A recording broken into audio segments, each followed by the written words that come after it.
Hello friends, तो आप देख रहे हैं बी रियल मोटिवेशन। और आज का जो हमारा टॉपिक है, मेरे पास एक कमेंट आया था, एक क्वेश्चन आया था कि सर आप शादी पे विचार रखिए, विवाह पे, कि शादियां आजकल क्यों नहीं चल पा रही।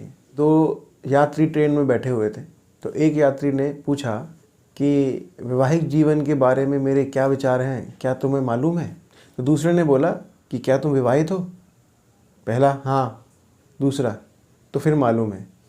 पत्नी बोली पति से कि अगर मेरी शादी किसी दूसरे व्यक्ति से हो जाती तो कितना अच्छा होता है, तुमने कभी सोचा है। पति बोला नहीं, मैं दूसरे व्यक्ति का बुरा क्यों सोचूं भला। अकेले लोग रह नहीं सकते तो साथ चाहिए, साथ भी नहीं रह सकते क्योंकि अकेले ही नहीं रह पाए तो साथ कैसे रहें। जब अपने ही साथ नहीं रह सके तो भला किसी दूसरे के साथ कैसे रह पाएंगे। पहले तो अपने आप के साथ रहना सीखो। हमारी खुशी दूसरे इंसान पर निर्भर नहीं रहनी चाहिए, तब तुम ना एक दूसरे के गुलाम हो और ना ही एक दूसरे के मालिक। किसी ने बहुत खूब कहा है कि प्रेमियों को ऐसे होना चाहिए जैसे किसी मंदिर के दो स्तंभ, साथ साथ रह के भी दूर।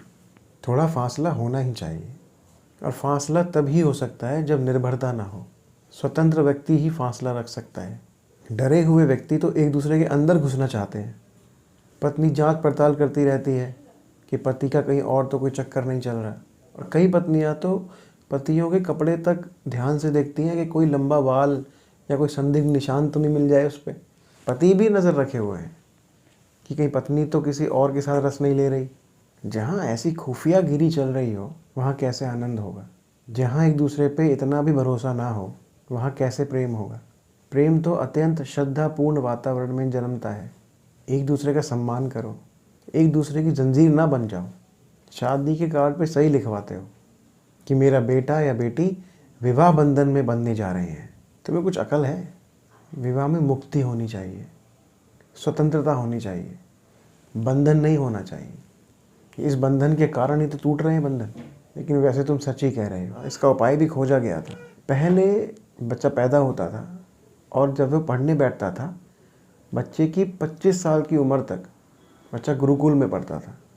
गुरुकुल में अकेला पढ़ता था, अकेला रहता था, हर काम अकेले करता था, कोई भी परेशानी अकेले झेलता था, किसी का कोई इंटरफेयर नहीं था। कुछ भी चीज़ वो अपने आप करने की कोशिश करता था, और छोटे मोटे काम तो ऐसे कर लेता था क्योंकि अकेले रहता था तो करनी पड़ेंगी उसको। और ये जो प्रयोग था वो असफल इसलिए हुआ क्योंकि सिर्फ लड़कों को गुरुकुल भेजा गया, लड़कियों को नहीं भेजा गया। क्योंकि माँ बाप लड़कियों को अकेले भेजने में डरते हैं, क्योंकि लड़कियां तो घर की इज्जत होती हैं, इसलिए डरते हैं कि इज्जत ना चली जाए। और शादी के बाद जो इज्जत जाती है उसका क्या। तो लड़कियों को और लड़कों को ये प्रयोग दोबारा होना चाहिए। अधिकतर जो शादियां टूटती हैं वो एक दूसरे की आदतों पे टूटती हैं। दोनों एक दूसरे की आदतों को नहीं झेल पाते। वो आदतें कहाँ से लगती हैं, दोनों अपने अपने परिवार के साथ जीते हैं। अब परिवार की जो आदतें हैं वही तो बच्चों में आएंगी।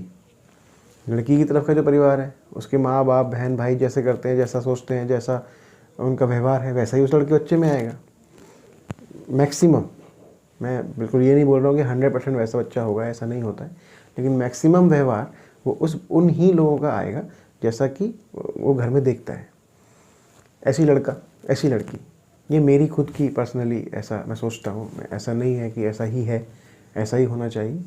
ये पर्सनली मेरी राय है, मेरी एडवाइस है और मेरी सोच है कि ऐसा ही होना चाहिए। दोनों लोगों को वक्त अपने अपने बच्चों को, चाहे वो लड़की हो या लड़का हो, ये आदतों का जो टकराव है, क्योंकि अलग माहौल में रहते हैं, अलग सोच विचार हैं, अलग अलग व्यवहार है। लेकिन जब दोनों अकेले एक अपने जीवन को व्यतीत करेंगे तो कई सारे बदलाव जीवन में आते हैं। व्यक्ति उदार हो जाता है, व्यक्ति में पेशेंस आ जाते हैं मैक्सिमम लोगों में। कुछ लोग तो कुछ और ही हो जाते हैं। लेकिन यहाँ पे जब भी बात चलेगी मैक्सिमम चीज़ों की बात चलेगी, मतलब रेयर चीज़ों की बात नहीं चलेगी। रेयर तो बहुत कुछ होता है, लेकिन मैक्सिमम चीज़ें 80% लोग में उदारता आती है, बातचीत करने का व्यवहार आता है, पेशेंस आता है, और बहुत सारी चीज़ें आती हैं। रख रखाव करने का तरीका आता है। ऐसा नहीं है कि बेडशीट उकड़ रही है तो उस पर सो गए, गंदगी पड़ी है तो उस पर सो गए। विवाह संगत है, एक दूसरे के मिलाप के साथ चलना पड़ता है। जब तक आप वो चीज़ें नहीं सीखेंगे तब तक नहीं चल पाएंगे। जो पेशेंस है ना, जो मैंने वर्ड बोला पेशेंस, ये पेशेंस अपने आप में एक पूर्ण वर्ड है, पूरा वर्ड है। रिश्तों में जहाँ पेशेंस है वहाँ मैक्सिमम चीज़ें ख़राब नहीं होंगी। तो बांसुरी और तबला एक ही सुर में बजना चाहिए।